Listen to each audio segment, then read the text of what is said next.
Good afternoon, everybody. I'm David Madison. I'm the Executive Director of the Southwestern Association of Episcopal Schools. Thanks so much for joining us this afternoon for our webinar. It's called Best Practices in Running an Episcopal School Business Office. I'm really excited about the content today, and we're going to have a great afternoon. A couple of housekeeping items, then I will turn it over to MK for introductions. We're recording this, and a recording will be available in our webinar library. All of our webinars, we try to record and place in the webinar library so you can watch them on demand if you want to go back and take a look at some of the content we covered. You'll need your login credentials to access the webinar library. If you don't have your credentials or can't recover them electronically, just give Pat Blevins a call in our office and we'll make sure you get back into the webinar library ASAP. Also, a copy of Cindy's slides will be available in the document library. So if you need to go back and take a look at any of the content, please help yourself to those resources on our website. As Mary Catherine mentioned, this is a webinar, and so the best way to communicate with us is using the Q&A box. Let's take the Q&A box for a test drive. If you will click on the button at the bottom of your screen that says Q&A, it'll open up a new window, and if you'll type in the city that you are joining us from, we'll know the Q&A box is working. So let's just give that a try right now. If you'll click on the Q&A box and tell us what city you're joining us from, and we're getting all sorts of responses: McAllen, San Antonio, Dallas, Waco, Amarillo. So good, they're coming through. Fantastic. Yeah. So thank you all for that and welcome. And with that, you can also use the chat function as well. I'll be watching both of those. Tucson's with us today. Good afternoon. I'll be watching both the Q&A box and the chat function as well. So feel free to use both of those methods to communicate with us. And with that, I'm going to turn it over to our Director of Professional Development, Mary Catherine Duffy. Good afternoon, MK. Hi, everyone. So glad you're here. This is such an important topic, and I'm really honored to have Cindy Stadoulis here. Cindy and I served on a team this year, and I just was so impressed with her wisdom and her experience. And she is the CFO, COO at St. Stephen's Episcopal School in Austin. So I think no matter what size of school you're in, she's going to be able to offer some wisdom with regard to how to make your business office the very best that it can be. So Cindy, I'm going to turn it over to you. I know you're going to talk a little bit about your experience and how you got what got you all that wisdom. So take it away. Well, thank you, MK. I appreciate that. And David, thank you for inviting me to join today. I'm looking forward to it. I would start, before I introduce myself too much, I'd love to know a little bit about who is on the call. So I'm hoping, David, you might be able to start us off with a polling question.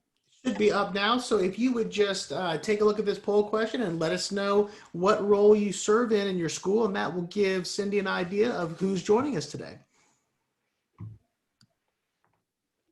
So leave that open for a few more seconds.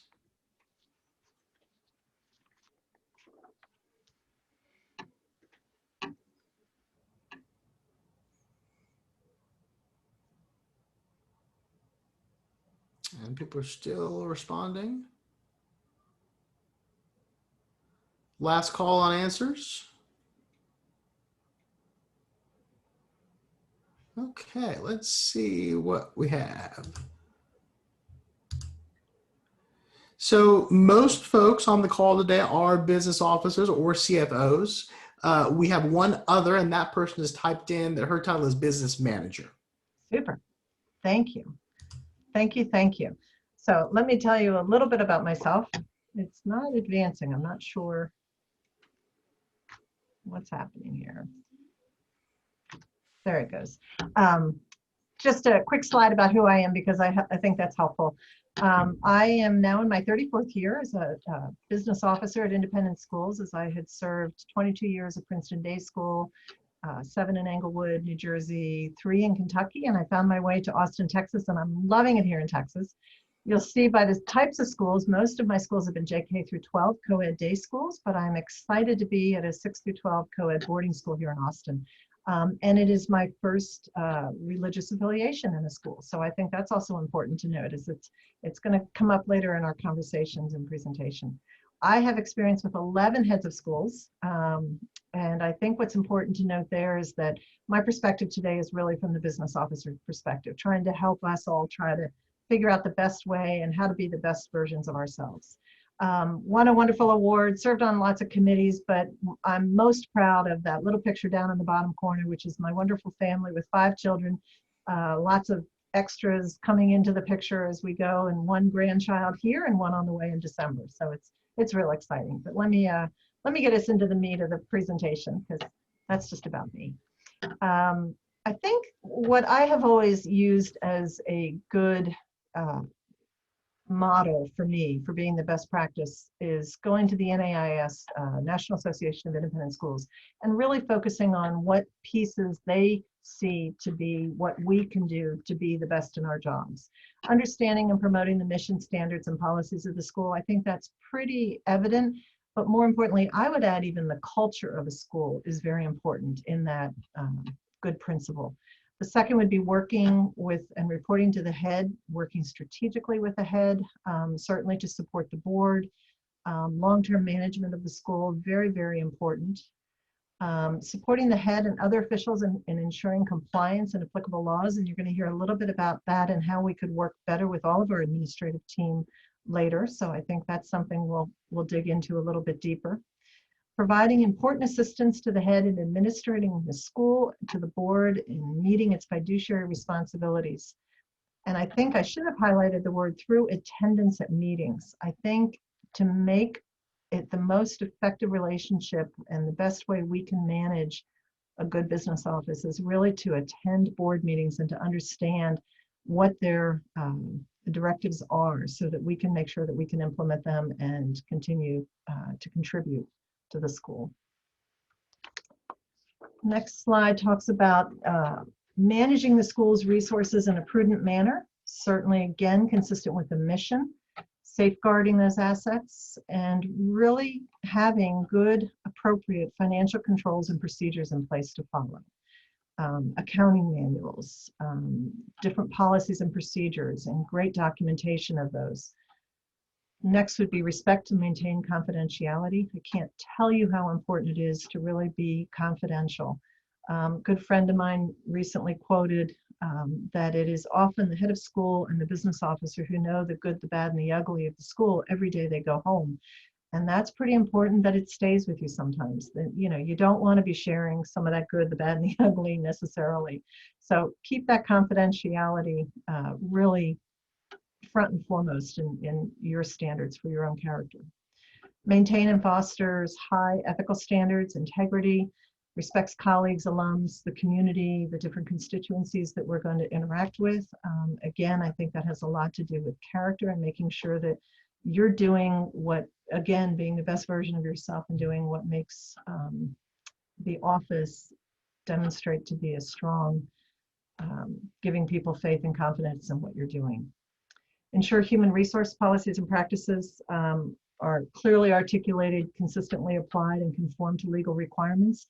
I think a large part of our positions often have to do with compliance. I joked for a while that that was my middle name, but it really is important that many people don't know those rules and regulations, and HR especially has a lot of confusion. You know, just think back to what we all encountered over the last 6 months with PPP, and how are we doing what we need to do to make sure we have the records for that payroll protection program if we wanted to participate in it, or other laws and regulations, because if somebody doesn't get their W-2 on time, you're going to be held accountable. So those are things that are pretty important, again, in the HR world. And I think most important is really an investment in ourselves. These are just a few of the associations that I would encourage us, if we're not already participants in, to be thinking about and exploring and joining. And I would add one other, and that would be SHRM, which is the Society of Human Resource Managers.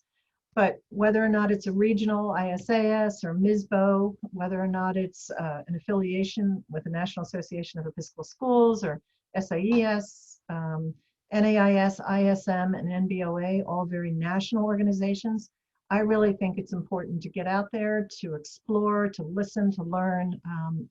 I can walk away from every one of the conferences I've joined with easily a notebook of things that is important for us to continue to implement, or somebody will share a policy and all I have to do is change the name of the school on the policy, and it really just doesn't reinvent the wheel.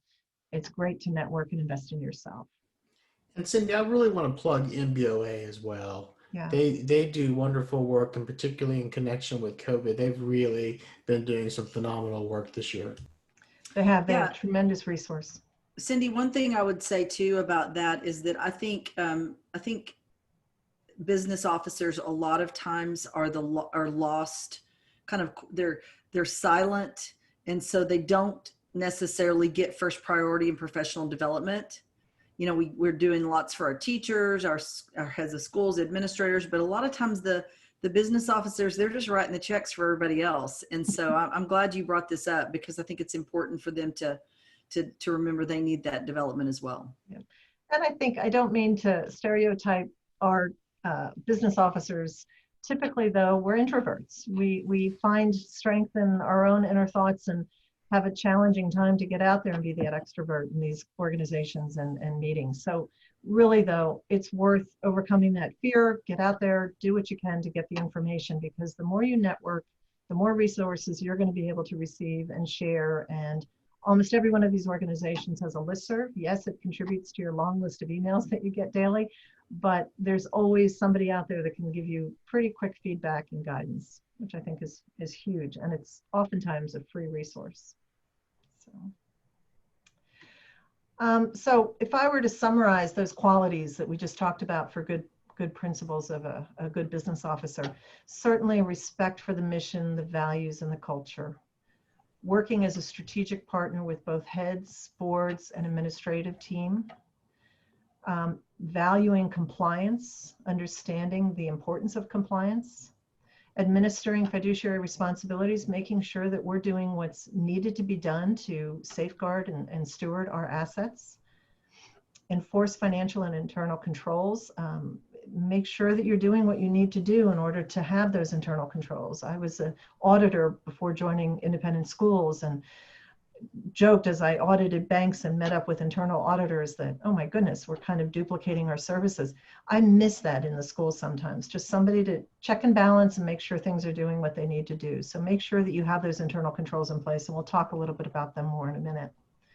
Remain confidential. I think that's again important, demonstrating those ethical standards. And like we said, really find the time to invest in yourself. Okay.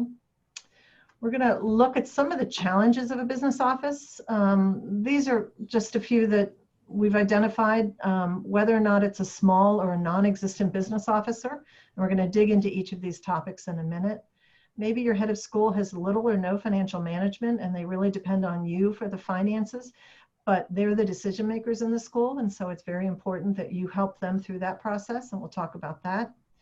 Trustees that really may not understand nonprofit finances. I used to joke when I first joined, and it was fund accounting. Nobody understood what fund accounting was. And for many years, somebody thought I was saying fun accounting because it felt like it wasn't doing what it was supposed to do. And I said, no, it's fun because we have all these little buckets and ways to kind of organize the financial statements of the school. We all have been involved in accounting that was not fun, probably. Most of it. At one point or another. That's fun. And schools some offices may act in a silo. We all have different goals. So we're going to talk about some strategies to really make sure that we're not doing that and we're able to contribute to each other and gain from each other. So I'm going to start with the smaller non-existent and maybe do a polling. So how many people are in your business office? If we could do that quick poll. Let's take a look at that. How many people are in your business office? 0, 1 to 2, 3 to 4, or is it 5 or more? Definitely have a trend here. Few more seconds for responses. Last call.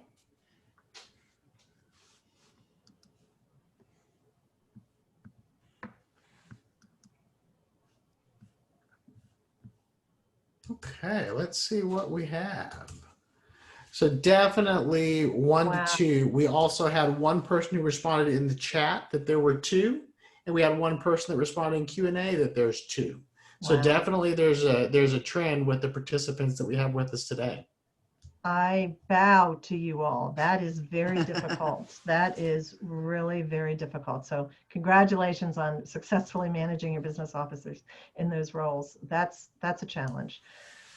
Let's talk a little bit about. And then we have one person who has admitted it is just him or her, just one Oh my person doing the goodness. whole thing. Mhm. Okay, they need to like be giving this next presentation. That's impressive. Um, Things that I think are worth thinking about in a small or non-existent business office is really, again, those internal controls. Can you split the duties effectively? For example, is the same person who's writing the check, signing the check, and then doing the bank reconciliation? That's one of those internal controls that your auditors are going to be looking at and thinking about. How can you split duties effectively?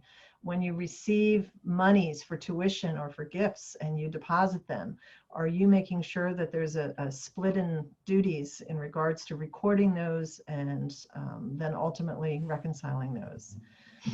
I guarantee everyone on this call is overworked then. Can you find the necessary time to both look strategically at issues, being more proactive than reactive, and investing in yourself? Just as we just spoke about the importance of getting out there and going to these conferences. It's going to be very difficult when there's only one or two of you in the office. However, it is so important that if you can, you will find that they will support you and lift you in all kinds of questions and areas and times that you will need them to lean on. So I really, really encourage, now that I even know there's only one or two of you in each of your offices, how important. I'm going to stress that again.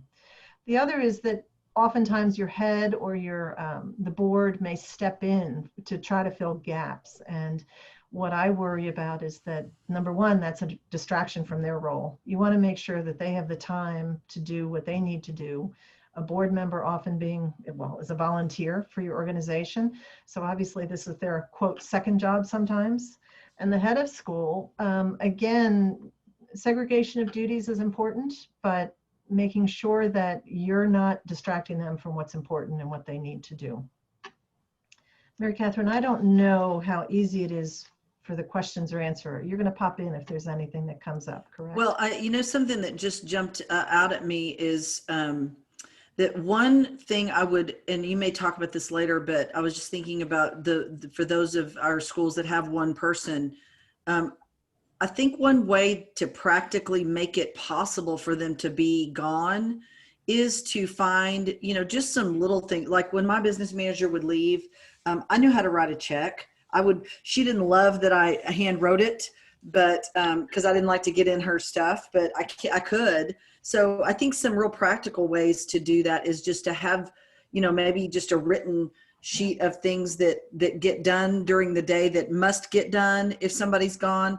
Then you have that backup plan so that the business officer that needs to go to be gone can do that. And so sometimes it may take the business officer going to the head of school and saying, this is important to me and I'd really like to be a part of some of these. But you may have to ask, right? Because you're only one person. I think, and it's hard for me to say this, but I found a blessing in COVID in that so much of what we do now can be online. And I think that is something that if you can invest in the system and make that something that you're able to access wherever you are, things that Mary Kay just mentioned, you may have opportunities to be able to call in a credit card or to authorize an ACH without having to be in the office, so that you can take that break at that conference and sneak away and do a little bit of business as well. Everything now seems to be in the cloud, whether or not it's the accounting system, the HR system, things are in the cloud now and we're able to access them from wherever. So really, it's not something that you have to be sitting at your desk. And I think the COVID experience has taught us that we can do our jobs elsewhere. And I think and to that point, we can also do professional development from anywhere. There you go. So jumping on, some of these, especially in this year, all the conferences are pretty much online. So there's not a lot of reason that you couldn't at least get some professional development right there in your own office. Agreed. Putting up a sign on your door that says "Do not disturb" unless. Yeah, that would be important. Okay, let's jump to the next challenge in a business office. And how strong would you say your head of school is in financial management? Okay, so let's launch And this is this. a confidential survey, I believe. So 100% confidential, I you don't have to promise. worry So about your head of school reading this in the I report. promise we will shred all the answers. So, how would you describe your head of school's knowledge in financial management? Three different categories: relies on me a lot, knows enough to contribute, or a great financial partner. That was very diplomatic too, Cindy. On Yeah. relies on me a lot. That was a very, very diplomatic phrasing of that. Well done. Right. And of course, it's for all the good reasons. Yes.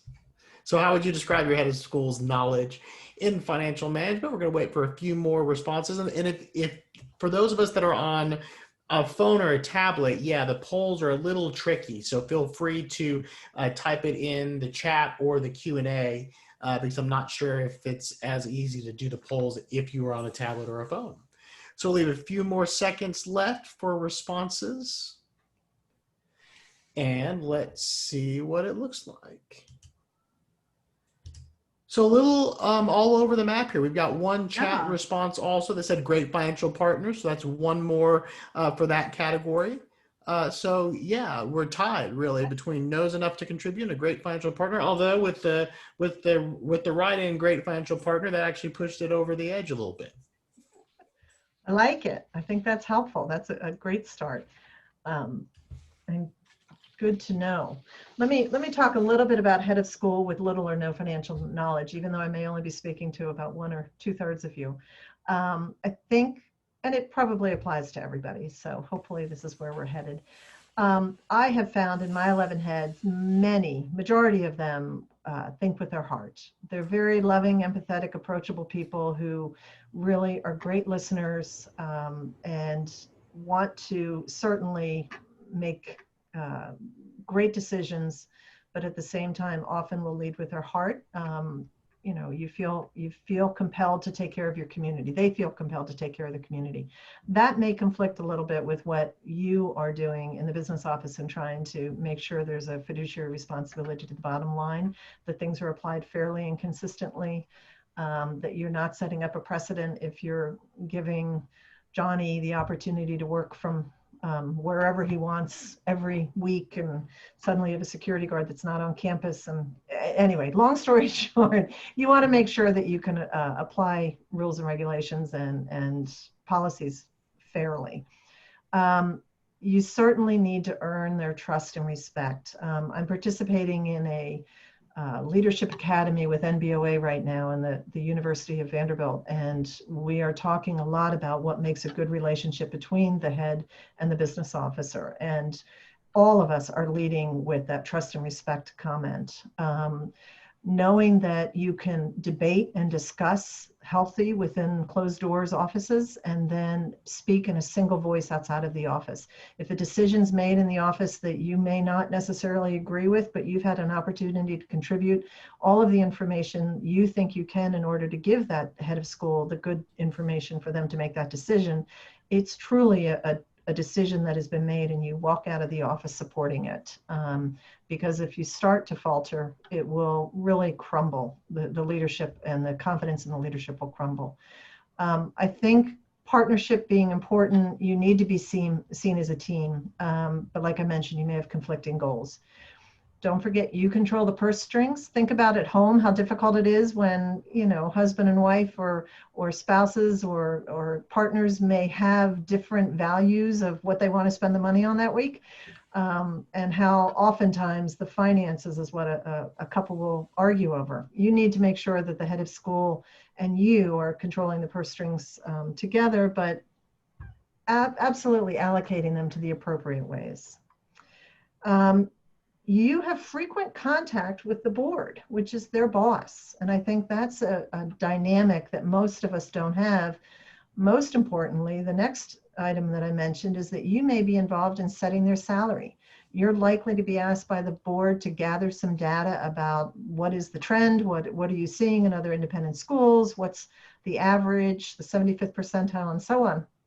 So you're reporting data to the board so that they can make an informed decision when maybe they're negotiating a contract with the head.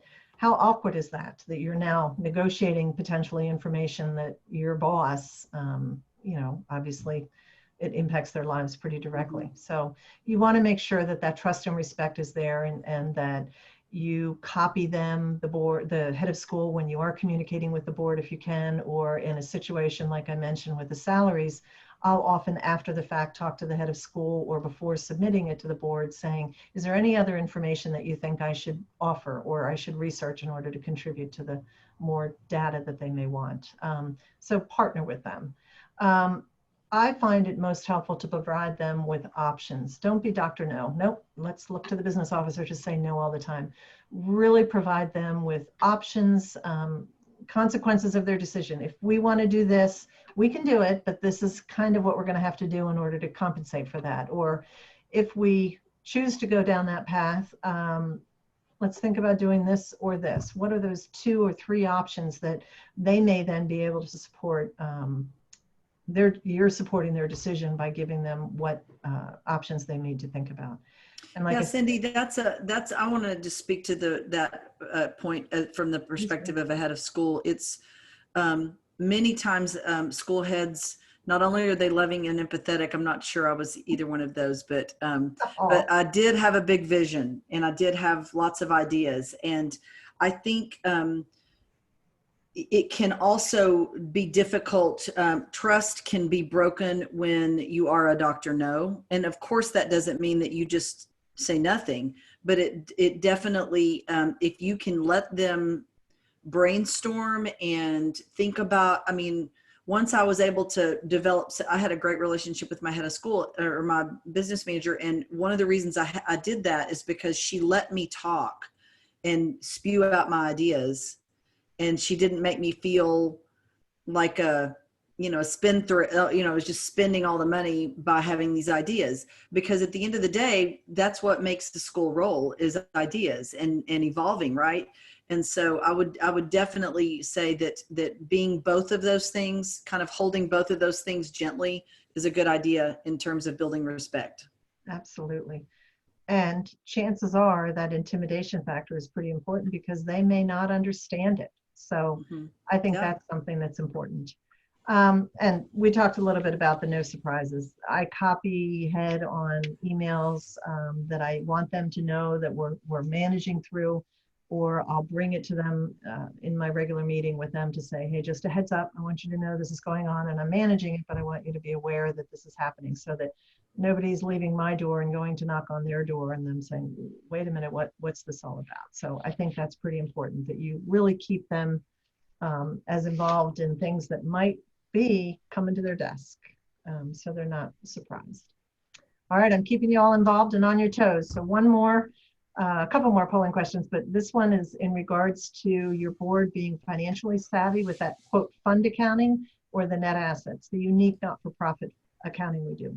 And again, we promise we will shred all responses to answers, but the question is your board savvy with fund accounting or net assets? Every year it's a struggle to train.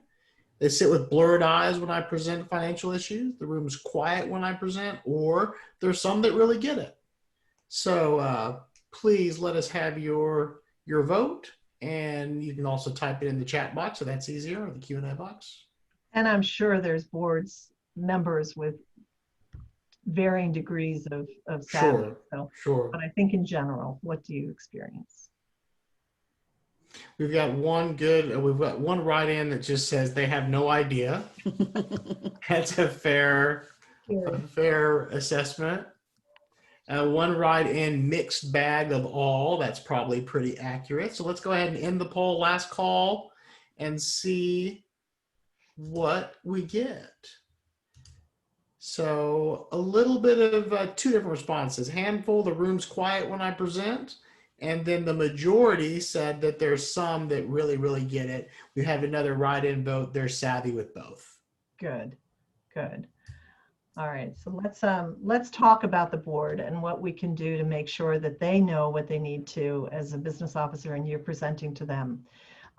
They may not understand. It looks like 71% of our boards kind of get it, which is good. And I think that's a huge blessing. And certainly the members of your finance committee are right there with you. But I think when we get to a point where we're talking about the annual budget to the full board, it really takes a little extra effort to make sure that there's a lot of familiarity with what they're going to be getting in information.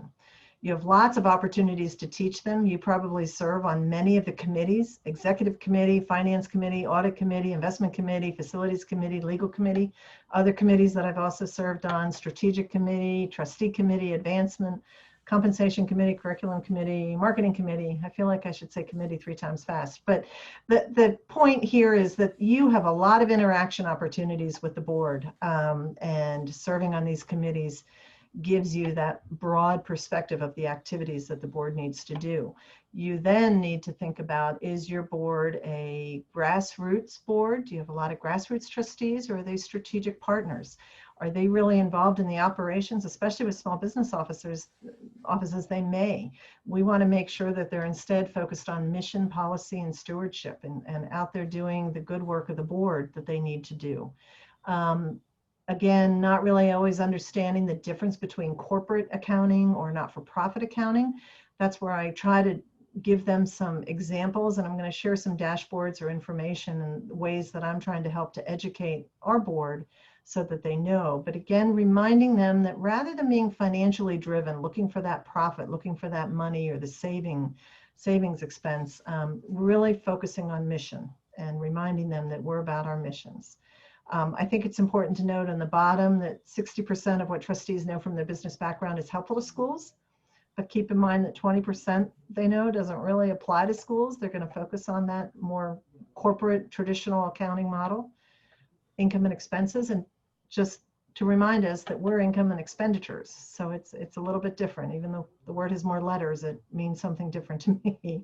And the other 20, well, like I said, you do with it what you want, but they could really destroy a school and the mission. So I think that's an important quote from Rod Snelling, which is the ISM founder. So pretty important there. So here's just an example of one way that I try to educate our board and really bring it down to a simplicity. And I do this in 4 different slides, but for the sake of running through slides here, I've captured the 2 summary slides here. Looking at the income side of a budget, true simplification of what we're talking about for the money in, the cash in for schools. Income driven by students or by your community. By the students, it means you're really focused on the admission, inquiries, applications, acceptances, enrollment, attrition, things that really make a difference in the numbers of people that are going to be entering or experiencing your school. And or the tuition, whether it's the tuition rate, the fees, how much are you investing in the financial aid and net financial net tuition revenue, and or remission. Is that still a benefit that your school offers? Looking to the community side of the balance sheet, or the income statement, would be your advancement, endowment, or other. Your advancement is your annual giving, your capital giving, your restricted giving, and are we complying with everything there that we need to? Is our endowment healthy? Are we well endowed? Are we drawing the right amount? Do we have the right draw over what period? Is it leveling out? For example, are we doing it over a 12-quarter trailing market value, or is it over a 3-year monthly average, or what is it that you're doing? You want to make sure it's extended out as much as you can, because otherwise you're going to have pretty significant swings in your endowment draw, like we may have experienced during COVID when the market really went way down at the end of a quarter. And trust me, I always watch that June 30th, April 30th, all those important quarter end dates, because I want to make sure that our endowment draw is going to be fairly consistent.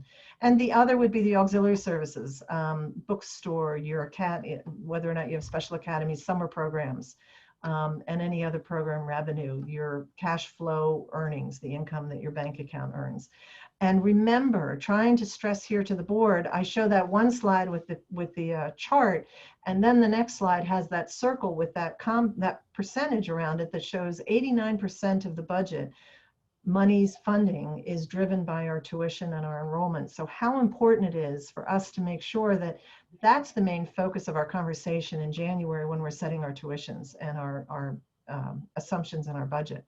I agree that it's important to know what the bookstore is making, but I don't want to spend finance committee meetings on something that is pretty immaterial to the bottom line of a total budget. And I'm going to quick go through the expenditure side as well. Looking at the expenditures, we either have the people or the capital. The people being, again, 79% of your budget. Compensation, years experience, professional development. How much are we investing in our faculty? Are we paying them on a scale? Is it a merit system, or is it a scale system with an automatic increase? The benefits, what are our benefits? Are we doing what we need to be doing compared to market for retirement, for health insurance, for disabilities, the world we're in today, the short-term absence program, and what are we doing for paid time off or paid leave? It's really important to have those policies and being fair and applied properly. The personnel, the different people, what's your teacher-student ratio? What's your FTE?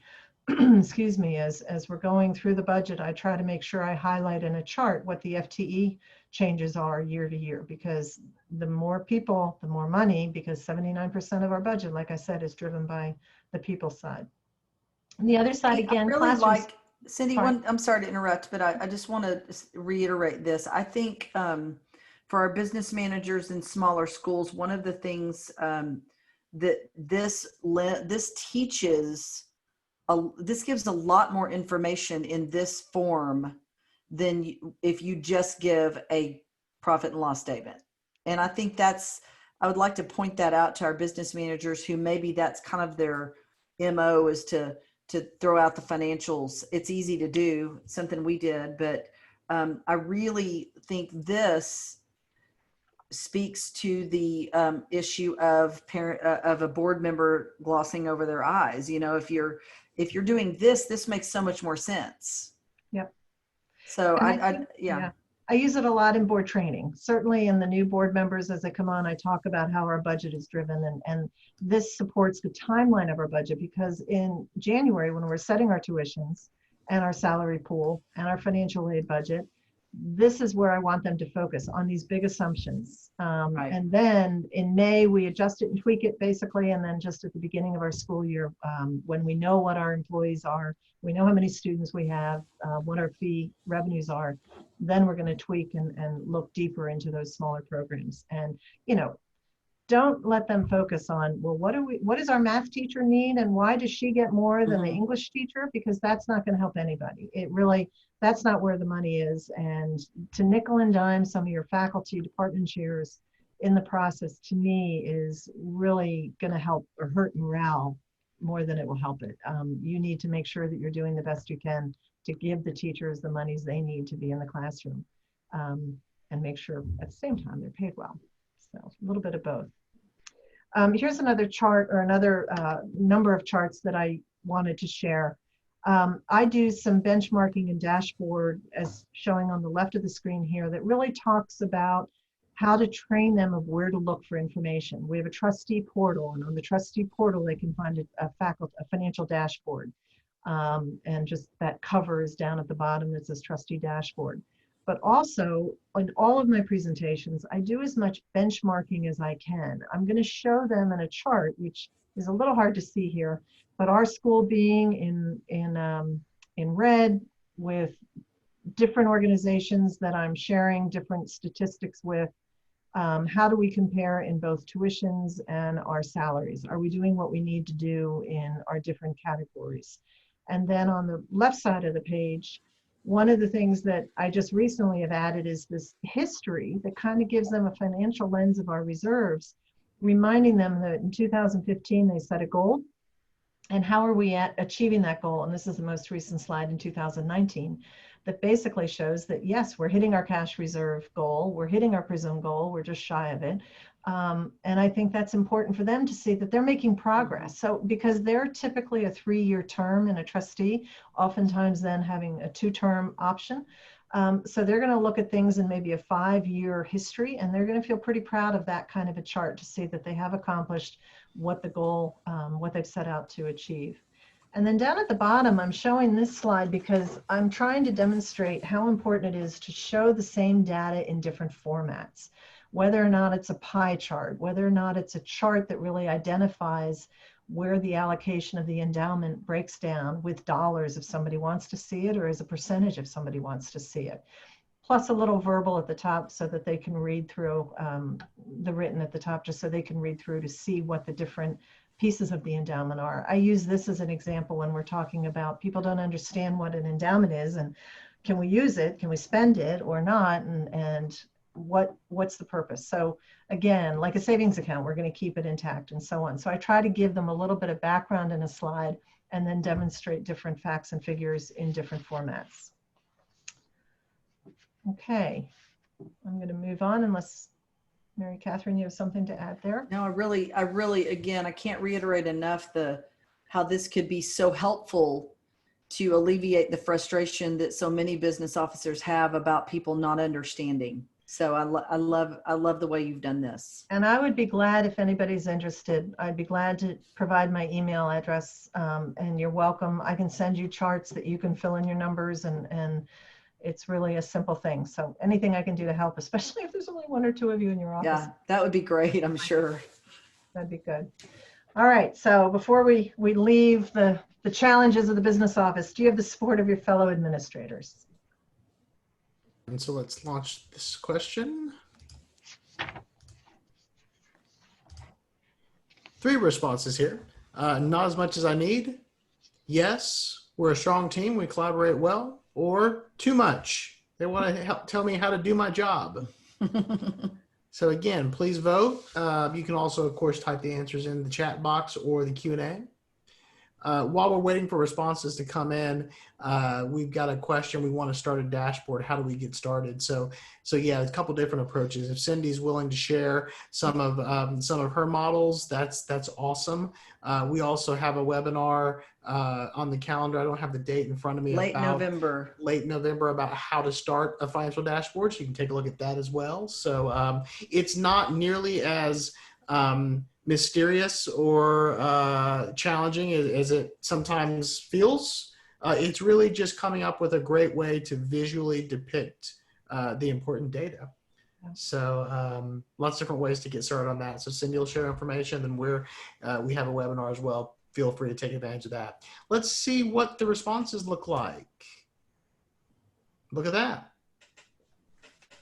Strong team, and we collaborate well. Just Yay. about everyone Excellent. said that. Yay. All right, then we're going to pass by this next slide real fast. We've got one, sorry to be a buzzkill, we do have one that said some are great, some try to tell me how to do my job. So Well, that happens. We knew it couldn't be perfect, right? All right. But I think what it reminds us is that we all have different goals, whether or not it's the advancement who wants to be very successful in their fundraising efforts as compared to you recording the actual cash versus the pledge. The admission office wanting to make sure they've counted all the belly buttons, and we have more belly buttons than we really thought we were going to get, which is great. Our facilities team always obviously wanting to make the best of the facilities, but us recognizing that we can't afford to do some of the things, and what does that mean to deferred maintenance, and obviously the academic, making sure that we're able to support them in what they need and their goals. So find each other's strengths and styles and learn to work together, but it sounds like everybody is, so I'm not even gonna lean on this. What I wanna focus on this slide then is, effective meetings. I'm gonna pass right down to the bottom because you probably have one-on-one meetings, committee meetings, brainstorming. You have lots of lunch conversations because everybody at lunch says, oh, can I just ask you one question? Of course you can. What I found really successful was these 10-minute morning stand-up meetings where our administrative team will get together for 10 minutes in the morning.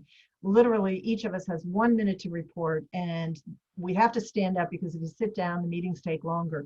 But all you're reporting on is where's your focus going to be that day.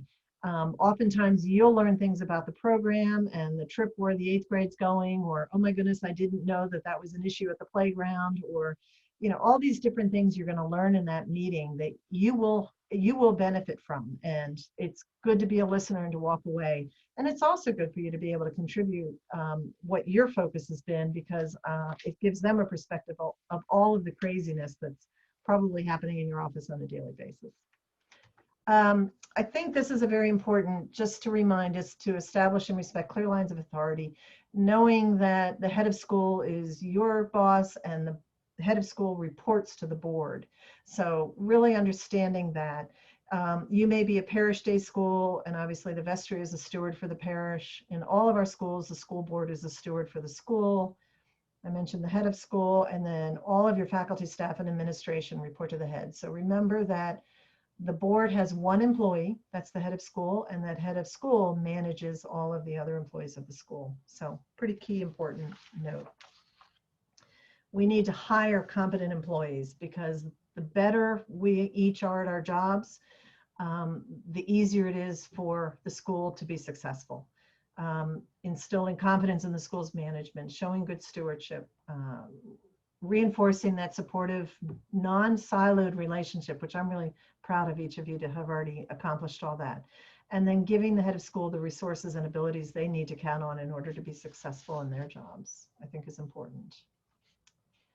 We talked a little bit about internal controls and remembering, to just inventory fixed assets. What's going to walk out your door? Suddenly we've lost a wonderful workout equipment in our weight room. Things like that. You want to know on a pretty regular basis, and chances are that, especially if you're only one or two of you in your schools, you're not able to walk around as often as you want. So try and inventory your fixed assets and periodically go through and confirm that.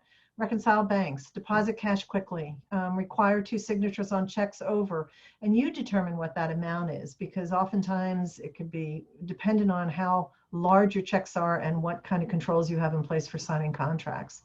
Don't forget to back up your files off-site as well as on-site. Maintain your receipts and records, and obviously split responsibilities whenever you can.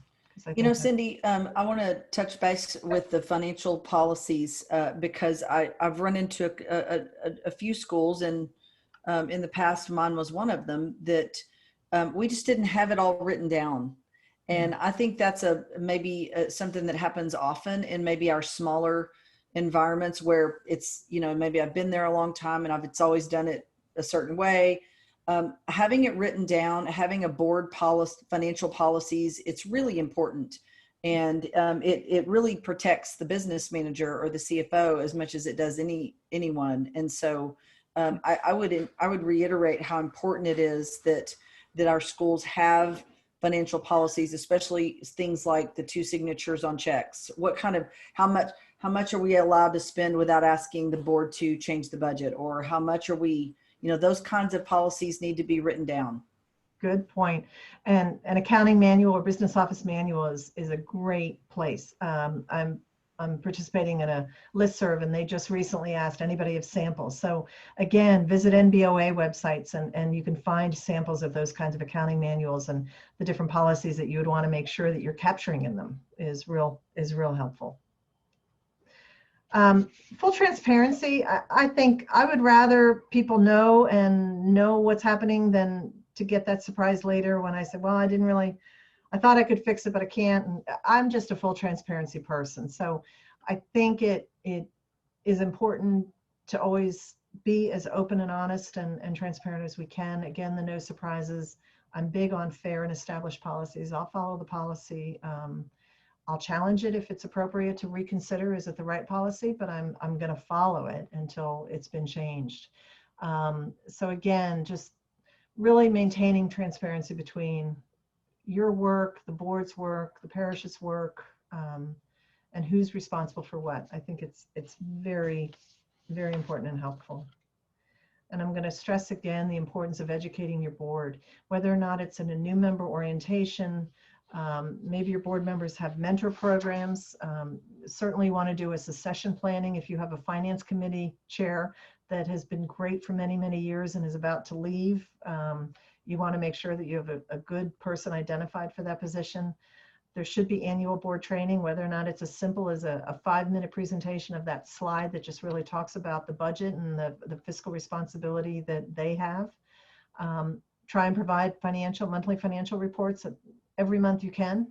Clearly, there are a couple months that just don't make sense necessarily because it's in the summer and they don't really think about it, and you're about to wrap up the year and they're going to see the financial audit for the year. But again, I do a year-to-date budget to actual variance report for them every month. So it's basically my budget document, and I provide that to the finance committee with variances of greater than 10% or $10,000 identified, just so they know come the end of the year, they don't say, how come we didn't understand that the general liability insurance was $50,000 more than what we had budgeted, because the renewal was a different time. So very, very important to do that. And I just listed a couple things on the sides of ways to continue to engage and work with your board, whether it's retreats or committees or meetings or attending the board meeting. Cindy, And let I me ask a think- question, because we Yes. have a question in that the comment was made a little earlier, but one of the issues that this person is experiencing is the Board of Trustees overstepping their boundaries. And I wanted to just hear, from your perspective, what kind of advice would you give if, let's say, a board treasurer or a board member is overstepping boundaries with the business officer? What kind of advice or counsel would you offer for that? Perfect. I'm going to speak from personal experience. I had a finance committee chair who came to me and said, I would like the salaries of all of the teachers. I need to know what they make. Wow. And how awkward, because that trustee was a parent and had a little bit of a disgruntled feeling towards one of our faculty members, and really pretended under the umbrella of, hey, I'm the finance chair, I want to make sure we're doing the right things, asked those questions about the employees' salaries.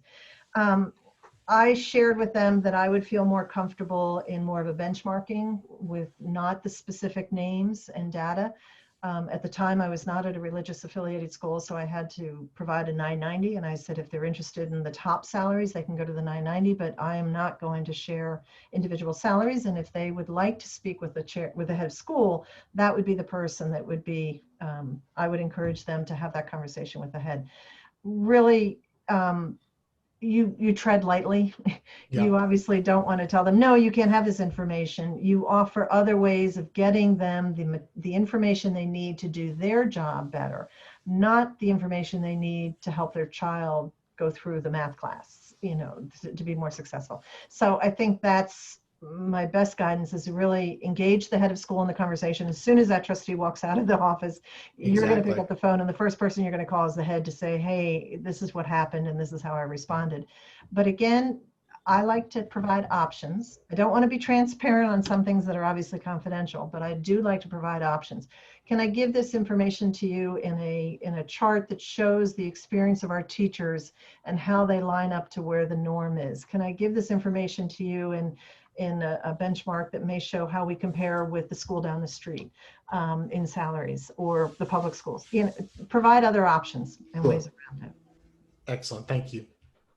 I'm gonna stress the last two slides. One being audit. You make sure your CYA, you want to do a yearly audit by an independent firm. Not only is it a good practice and a requirement for accreditation, it's really important for your protection, so that somebody else is coming in and looking to make sure you're doing what you need to do in the proper financial format.